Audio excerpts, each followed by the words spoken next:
afternoon. This is Aaron McWilliams in the studio with me. I've got Casper, kind of like the ghost, and Tony. They're both from sales and Toyota. Welcome to the studio, fellas. Yo, yo, yo. Hey, thanks for having us. No, man, it's always a pleasure, always a privilege to have Casper the Ghost in the studio. You know, usually I don't even see you coming, but you blindsided me today. It's great. That's right. You forgot friendly ghost, by the way. You know, that is true. Casper the friendly ghost. Sometimes. Oh, now that's a coworker who's willing to throw you under the bus. What do you got for him, Tony? Now, you guys are both in sales, right? Yes, sir. No, in Toyota or Honda, or where are you at? Toyota, right now Toyota. All right, so how long you been in Toyota? I have been at Toyota for almost over a year now, a bit over a year. I think it's been about, a year and 2 months.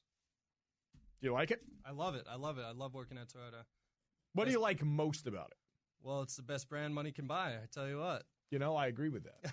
I represent that. Right on. Absolutely. Absolutely. So, what's the difference? I mean, if I'm going out and I'm buying we'll just say I'm buying a truck, and I say, you know what? Because I always talk about my truck, but you know, maybe I shouldn't. We'll say, okay, we're going to go to a sedan. I'm looking for a sedan. Why would I buy a Toyota versus something like a Nissan? Well, for Toyota, you can get a Camry or Corolla, and then as of now, Camrys with our hybrid system that they have in there, I mean, the gas mileage is ridiculous. It's great. You're pushing 40 miles per gallon with the hybrid system. It's a constant self-charging system. I mean, it drives like a dream, feels like you're riding on a cloud, and that gas mileage with the gas prices today, it's nothing to complain about. So what are you averaging out with the Toyota Camry? I think it's somewhere around the high 30s range is where I've been seeing most of my guests have come in, and guests I've sold the Camrys at least, they're coming in and talking, that's kind of where they're averaging out. And I would back that up. I used to drive a Toyota Prius, and even with my lead foot of driving mostly interstate miles across the country, or up and down to Grand Forks or Fargo from Hillsboro, even with my lead foot, I actually averaged over the course of like 140,000 miles on a 2020 Prius. I still averaged like 43 miles to the gallon, even with my lead foot. It's insane. You know, one thing Tony didn't even mention is let's talk about the depreciation, right? And how well Toyotas hold their value. I'll tell you what, let's talk about that in just a second. 775-5559. Go ahead, caller. You're on the air with the Rydell guys. Carolina Bob back to say that I'm sitting in a 1987 Toyota SR5 Tacoma with 239,000 miles on it, and I still get 26 miles to the gallon, and it runs like a champ. All right, wait. Did you just say you're in a Toyota Tacoma from the 1980s and you get 26 miles to the gallon? Yes, sir. Man, I'm jealous. I got a 2024 Tundra, and I get minus 4 miles to the gallon. I mean, I don't know how that even works. I mean, I just put dollar bills into my gas tank, and I think it moves. Oh, no. I mean, she runs like a champ, man. I mean, hardly burns any oil, four-wheel drive still works. And by all means, I can get on the interstate and cruise at 80 miles an hour without any vibration, just rolling down the road. And I still get 26 miles to the gallon. Hey, good for you. Thanks for calling in, man. 775-5559. Caller, you're on the air with Rydell, guys. Yeah, that last caller, 100%, those 80s Toyota pickups, they really are something. I mean, I've owned like 3 of them, and I ended up taking all the best parts from each of them because they were old, right?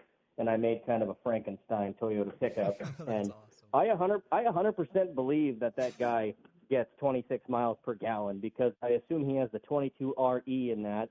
And if you drive that thing 50, 55, 60, kind of like a grandpa, you're going to get damn good mileage. Like, those are some awesome pickups. They stand the test of time. Like, if you can get your hands on one, get one. The only problem is the frames on them like to rust. It's a box frame, so it's not C-channel. And they like to, especially around the gas tank, between the gas tank and the frame, you get debris build up there on those older pickups. Mm-hmm. So it's important to clean them very often, especially around there. Even pull the tank and clean it.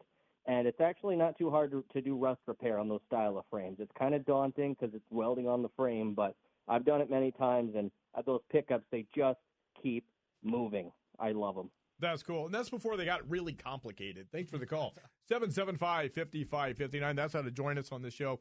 Now, Casper, you were just telling us something about the depreciation value. Go ahead. Well, Tony kind of hit it on the head where he says, well, Toyota's the best brand that money can buy, right?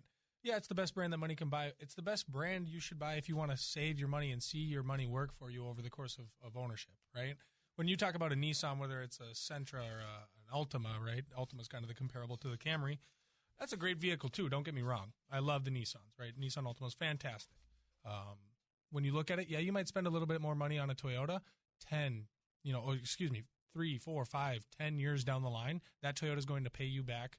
I don't want to say a certain amount, but it is going to be worth itself to spend that money up front and keep that money in your pocket whenever you go to get rid of that vehicle later on. So Texter writes in 775-5559 says, what are your thoughts on the Toyota Crown Hybrid Max? Awesome. Great. Awesome. Fantastic. Tell me about it. I don't know anything about the Toyota Crown Hybrid. So there's two different types of hybrids, right? When you think of hybrid, you think of Prius, like Aaron had, right? Yep. And you think of high MPG. The hybrid he's talking about is strictly for power, right? So that doesn't increase your MPG, that doesn't increase fuel economy. All that does is increase torque and horsepower, right? It uses in conjunction the ICE motor, the actual engine, right? And then it uses the hybrid components to just kind of. Did you just say ICE motor? Ice. You know, when you say like ICE motor, like I'm thinking of something completely different. Ice. All right, now I got to play it.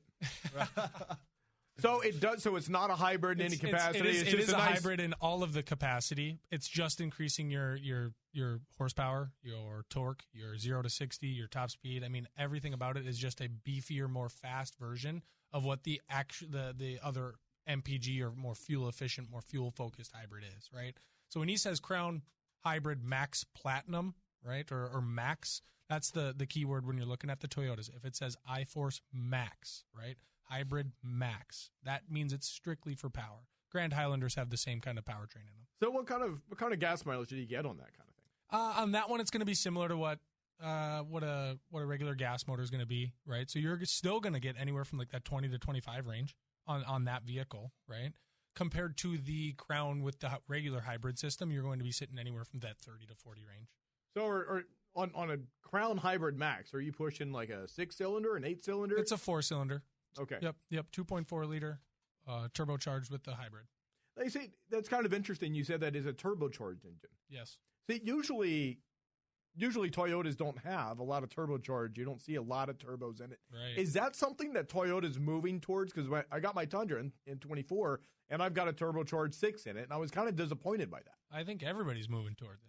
Right. I mean, as sad as the realization is, right? Everybody's going towards it. Ford's gone to it. Ram just made a switch to it, right? I know GM's been making a switch over the last few years, and they got some cool stuff going on over there too. But everybody's moving to that, right? So it's kind of a race to who can make the best twin turbo V6, right? Why would you do that? I mean, you had a good product. Why change it? 775-5559. Caller, you're on the air. So I know we're trying. I'm sorry for double dipping, but this is a question I had. Like, just looking at the Camrys, it's a really good looking sedan, especially the newer ones. They just look awesome. And I know we're trying to have better gas mileage and hybrids and blah blah blah blah blah. But you two guys probably remember the LS400. What the hell? The luxury division of Toyota, Lexus. Sorry, slipped my mind. The Lexus LS400 car with the 4-liter V8. Okay, that thing was awesome. It was reliable. It had enough power for a sedan. It was wonderful. Why don't Toyota go ahead, revamp that engine, and put that in a Camry with a 6-speed manual? So many car guys would go out and buy one. I know I would go out and get one. Dude, if you had a 4-liter V8, Lexus V8, in a Toyota Camry with a 6-speed manual, rear-wheel drive, that thing would sell out like that. But I guess Toyota doesn't like money, like a lot of car manufacturers. You're preaching to the choir, man. You're preaching to the choir. That'd be totally badass, I think. What do you guys think about that? That'd be awesome. A 4-liter V8 sounds great to me, I tell you what. I wish. It does. After driving on so much ice, I don't actually know if I want a rear-wheel drive V8 in my car. I'm just saying, is like, I could just imagine doing donuts on the middle of the interstate with that. Now, it sounds cool, but I could just imagine doing donuts in the middle of the interstate. You go to speed up around somebody, and all of a sudden you're doing loops around them. You know, I could see that too. I mean, you know, maybe how about an all-wheel drive version of it? Maybe. You know, I would go with like an all-wheel drive version. Listen, I think we all can appreciate that, right, and want that, right? And I mean, it's nothing more than just an idea now, right? Is anybody ever going to be able to do something like that again? I mean, we can all hope, right? We're just making do with what we got right now, and right now, like the caller just said, the Camry looks fantastic, right? Your MPG is through the roof, right? It will pay for itself over time from the fuel savings and the depreciation that really, I don't want to say it's non-existent, but the amount of money that it holds over time with the miles that you use. So, yeah. All right, Texter writes in at 775-5559, says the best car ever, the 1987 Toyota Corolla diesel with a 5-speed, 50-plus mile per hour gallon. I've never even heard of an 87 Corolla diesel. They were doing, man, the 80s. What a time to live in, huh? I remember the 80s. I was about this high. You know, I mean, I don't remember a lot from the 80s. I was born in 83, but, you know. So I wasn't exactly driving around in a brand new 87 Corolla diesel, you know, at like 5 years old. I haven't been blessed to see one of those bad boys yet. But that sounds kind of cool.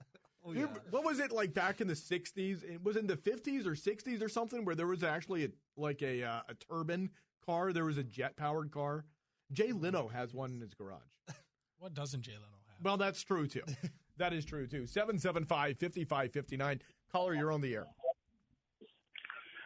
Yeah, I just wonder what engine Toyota puts in their NASCAR race cars. I'll hang up and listen. All right. What engine does Toyota put in NASCAR race cars? That sounds like a quick Google search. I would be very impressed if you flipped your phone over and you answered that. Oh, no shots. That's no, not off no the shots. No, I mean, NASCAR guy. No, I mean, come on. Now, I mean, that's not like part of your standard training when you're selling Toyotas. I think he's joking with us because they do put a V8 in them, right? I mean, like, is that where we're going? Are we sticking on the V8 train, right? Because I mean, they do. They have to, right? I don't know. Google search says it's like a 5.86 liter V8. I don't know. Maybe it's like it's not street legal. You don't think? No kidding. I'll tell you what, the GRGT though, the new, was it Lexus that's doing it, or is yes, still it's called that Lexus thing, that twin turbo V8 with the hybrid motor as well. Oh my God, those things are crazy. All right, so do y'all stock any Supras? So we don't get very many Supras. Just the market for up here is just not the best. They haven't been building them actually. They might be switching that up, going away from it. Maybe going to a different type of Supra. Maybe a little bit of a redesign. Maybe a little bit of a teaser there. That's kind of cool. It's a cool car. I remember a number of years ago now actually taking a guy on a test drive. That was exciting. Oh yeah. But he had to actually prove that he had insurance prior to taking it out and get approved for financing before they let him take it out. With all that power, so. Hey, 775-5559. Caller, you're on the air. Okay, third time and I'm done. I heard the NASCAR comment. I know offhand without Googling, it's like a 5.7 to 5.8 liter V8 pushrod, actually, not dual overhead cam. Pushrod V8 developed by Toyota Racing Development. So you might want to Google it if you want more info, but it's pretty badass. So, yeah, thank you. That sounds cool. All right, Texter writes in, 775-5559, says, where are Toyotas manufactured? It depends on what model, right? I mean, like, some are manufactured in Japan and shipped overseas. Some are manufactured and assembled and produced in America. That's more so your Tundra, right? I don't know if you guys heard recent news. Japan just got hit with a nasty earthquake, right? So what got affected? 4Runners and Land Cruisers, right? I think as of right now, some of the RAV4s are produced in Japan still, whereas some of them are produced or manufactured and assembled in America. You still get a couple of the Mexico and the Canadas, right? But Toyota has done a great job of getting America involved in their manufacturing process, right? We always have this idea of Toyota, the foreign brand, Japanese.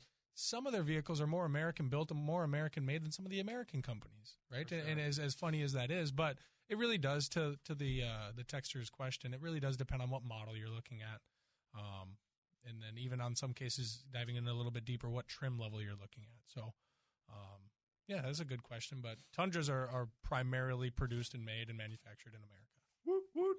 Not that I'm biased. Not that I'm biased. All right, texter writes, and it says Ford F-150 5.0 liter Coyote. That one. Thank you, Tony. Coyote engine here. The best part about the Ford is you get to keep your man card. That's all right. You can line yours up, and I'll line mine up, and we can go head to head on it. And then we'll race for man cards. I'm joking about that. The Ford 5.0 is a great motor. I love it. Right, it's one of the last V8s, the naturally aspirated V8s. Sounds nothing but good things to say about the 5.0. When you do look at the specs and you write them all up and you put them up against each other, I think you'd be pleasantly surprised how a Toyota stands tall. For sure. I would think so. I was disappointed to see everything go to turbo because my lack of experience. Okay, I don't have a lot of experience in that department, but when I think about it, it's like, okay, doesn't a twin turbo, don't they just not last as long? They run hotter, they run faster, and they don't last as long. Sure, that's what I've always heard, and so when I see so many brands going to a turbo, immediately in my mind, I'm thinking they cost more and they don't last as long. Right. Well, I mean, that's where your head goes, right? And gosh, how do we kind of bridge this gap, right? In today's society, in every manufacturer, right? And really not in just automobiles, but everything, right? I mean, we have to look at how everything is being mass produced, right? And how everything is just, you're 10xing it, right? So, I'll tell you, the engines without motors, they have problems too, right? It's Wait. Did you actually just say the engines without motors? Without turbos, without turbos. Yeah, okay, all right. I heard. Was I the only one? I was going to let it slide. With that being said, right? I mean, you have to look at it as like, okay, is the manufacturer going to take care of us? Does the manufacturer provide you with a good warranty right out of the gate, right? When they do find a problem and they anticipate a problem or recalls to come out, right?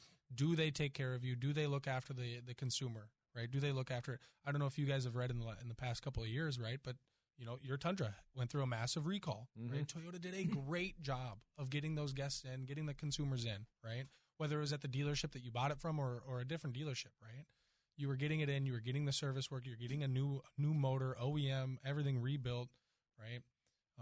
Toyota does a fantastic job of identifying if there are any underlying problems and then taking care of them and keeping the consumer on the right track. And I'll give you that. Absolutely. I will absolutely give you that. Texter writes in 775-5559. It says, my 5.0 Coyote will whip that Tundra's butt any day. Well, I mean, now, he sounds now does that confident. come with a pink card or a pink slip, a man card? I don't know what that comes up with. What kind of competition are we running? Are we saying 0 to 60, or we're saying overall towing capacity? I don't know what you're looking at. You'd have to think quarter mile, right? Yeah, That's where your head goes. You'd have to think quarter mile, and that R-Force Max. They get up and move. I just don't know. I just can't believe it because I believe Ford's fastest on paper motor is in the 5.0 Coyote. I believe it's either the EcoBoost or the Power Boost, which actually both of those are twin turbos, one of them even being a hybrid, right? So I believe those on paper statistically perform better than what the 5.0 does. Now, with that all being said, I could be completely off basis here. How fun would that be, though, right? Yeah. I mean, just let her eat and just go find a quarter mile strip and just let it go. But I suppose you're a YouTube video away from finding out the answer to that on the safe side. Yeah, this sounds like an interesting show coming up. I mean, this is going to be next week. So next week, maybe we'll do a lot. We can set up a live show. It's going to be a showdown between the 6.0, turbocharged Tundra to the 5.0 Coyote. In his F50 or 5 or whatever he's got. Is it 150? Is it F150? Yeah. I don't know. F150 5.0. All right. Hey, we've got a commercial break we got to get to. More to come with the Rydell guys right after this.